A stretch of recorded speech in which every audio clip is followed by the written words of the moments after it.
Hey guys, welcome back to my channel. So, here it is in case you didn't get an opportunity to see Kamala Harris' concession speech. Here is the full speech.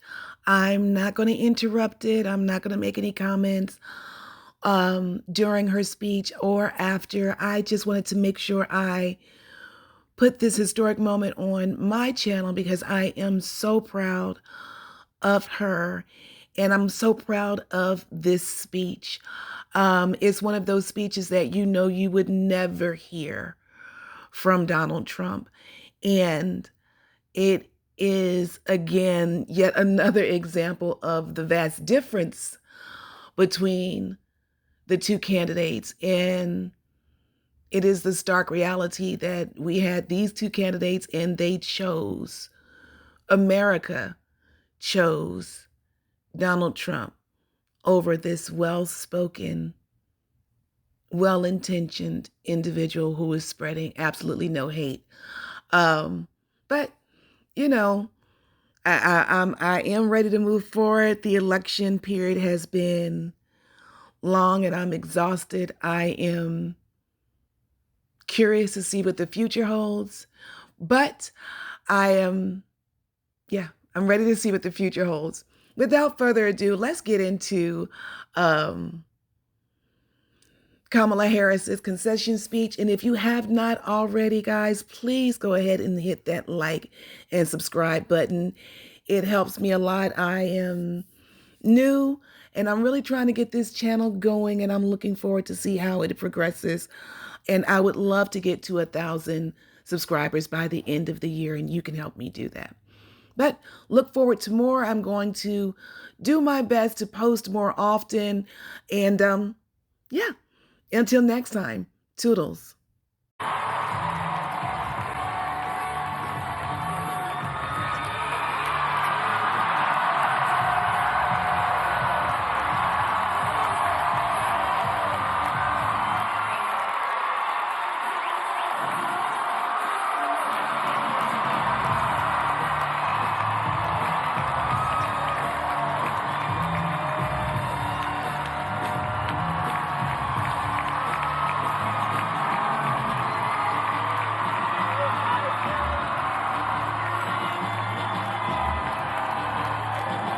Good afternoon. Good afternoon.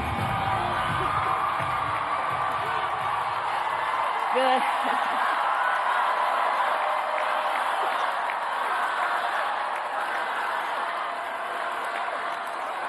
Good afternoon, everyone. Good afternoon. Good afternoon. Good afternoon. Thank you all. Thank you, thank you. Thank you, thank you. So let me say, and I love you back. And I love you back. So let me say, my heart is full today. My heart is full today, full of gratitude for the trust you have placed in me, full of love for our country, and full of resolve. The outcome of this election is not what we wanted, not what we fought for, not what we voted for, but hear me when I say, the light of America's promise will always burn bright. As long as we never give up, and as long as we keep fighting.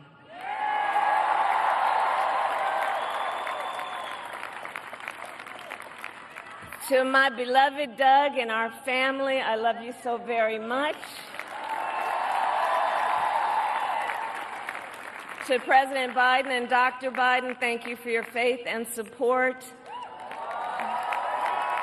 To Governor Walz and the Walz family, I know your service to our nation will continue.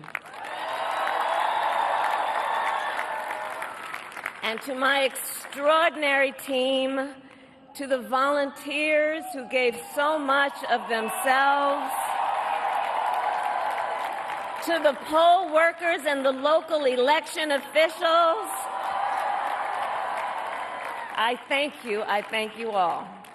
Look, I am so proud of the race we ran and the way we ran it. And the way we ran it over the 107 days of this campaign, we have been intentional about building community and building coalitions, bringing people together from every walk of life and background, united by love of country with enthusiasm and joy in our fight for America's future. And we did it with the knowledge that we all have so much more in common than what separates us. Now, I know folks are feeling and experiencing a range of emotions right now. I get it. But we must accept the results of this election. Earlier today, I spoke with President-elect Trump and congratulated him on his victory. I also told him that we will help him and his team with their transition, and that we will engage in a peaceful transfer of power.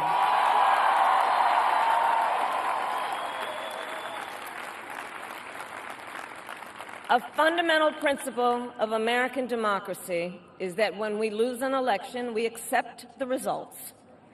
That principle, as much as any other, distinguishes democracy from monarchy or tyranny. And anyone who seeks the public trust must honor it. At the same time, in our nation, we owe loyalty not to a president or a party, but to the Constitution of the United States.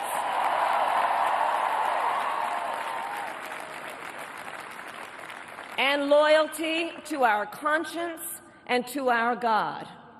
My allegiance to all three is why I am here to say, while I concede this election, I do not concede the fight that fueled this campaign.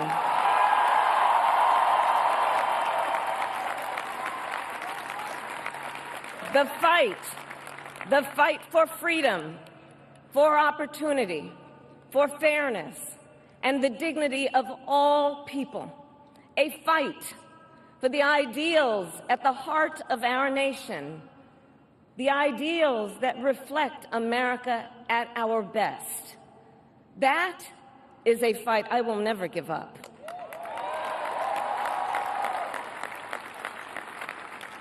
I will never give up the fight for a future where Americans can pursue their dreams, ambitions, and aspirations, where the women of America have the freedom to make decisions about their own body and not have their government telling them what to do.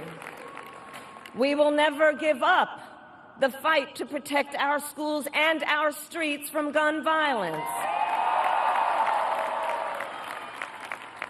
And America, we will never give up the fight for our democracy, for the rule of law, for equal justice, and for the sacred idea that every one of us, no matter who we are or where we start out, has certain fundamental rights and freedoms that must be respected and upheld.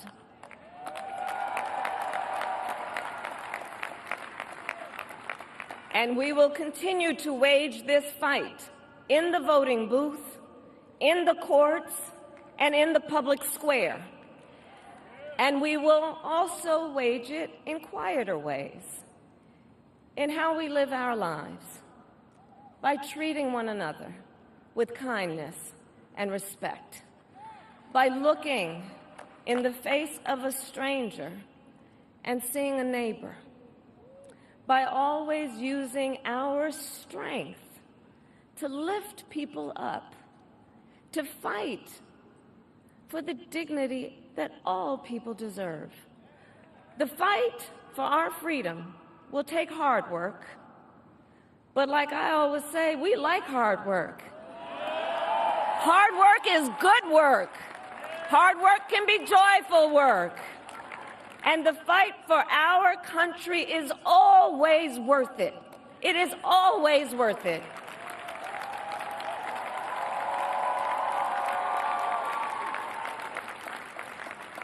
To the young people who are watching, it is, I love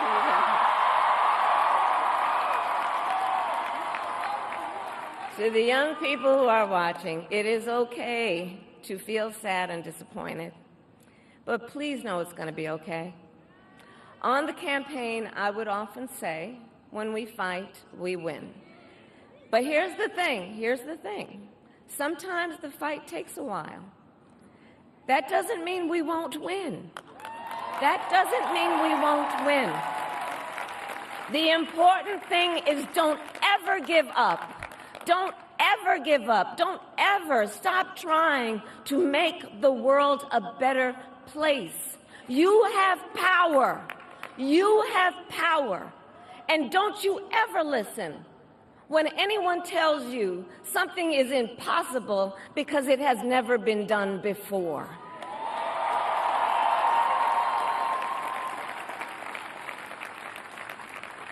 You have the capacity to do extraordinary good in the world.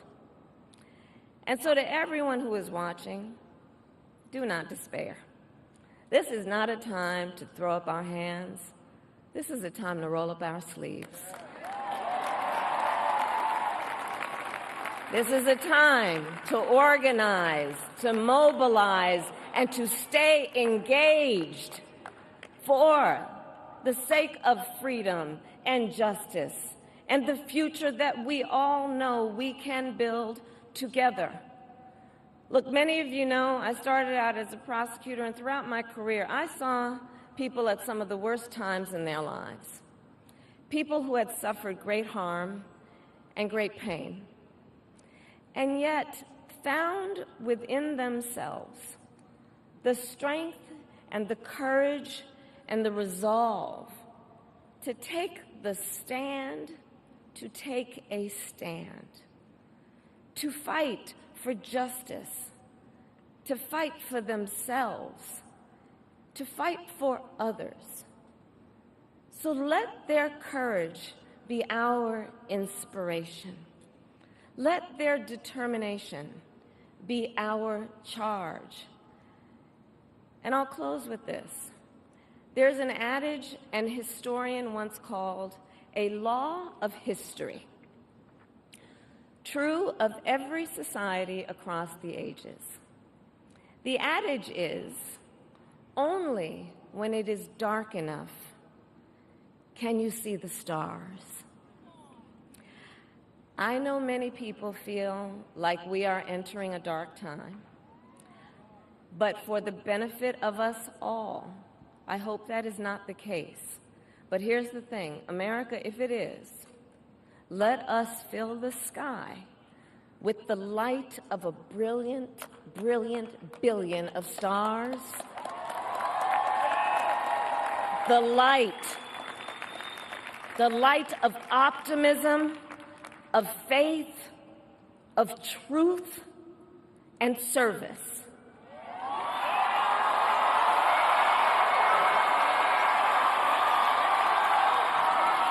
HU.